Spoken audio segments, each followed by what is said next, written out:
berimanlah engkau kepada Allah dan engkau beristiqamah. Hendaklah engkau beristiqamah.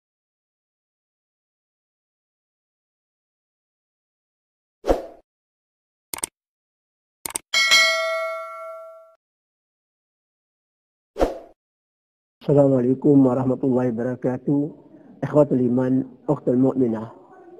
Pemirsa yang dimuliakan Allah SWT, alhamdulillah kita ambil ikhwatul iman hadis Arba'in Nawawi nomor yang 21. Hadis ini menjelaskan kepada kita ikhwatul iman bagaimana sahabat Nabi ini mementingkan dalam kehidupan agama supaya dia bisa mendekat diri kepada Allah SWT dan mengambil kebaikan-kebaikannya. Dan dia bertanya kepada Rasulullah, apa yang harus saya pegang ya Rasulullah? Apa yang bisa bekal yang saya bawa nanti ketika saya menghadap Allah Subhanahu wa taala?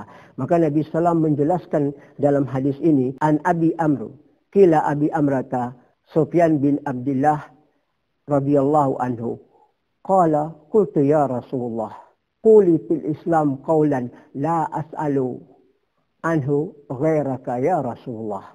Faqala Nabi sallallahu alaihi wasallam qala amantu billahi thumma istaqim. Rawahu Imam Muslim.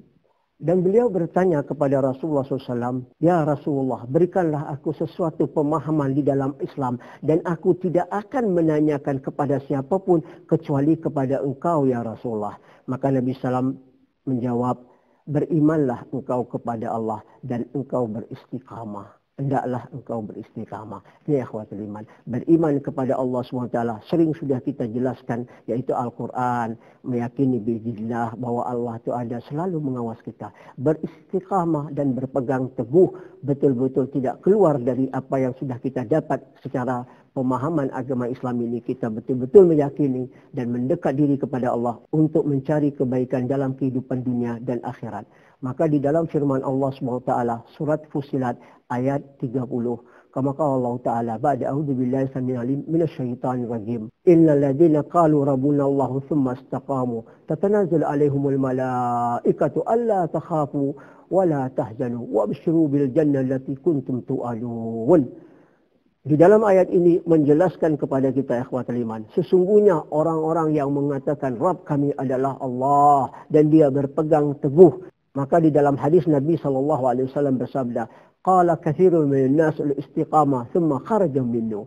Orang banyak mengatakan kami ini berpegang teguh, tapi mereka keluar dari berpegang teguh itu.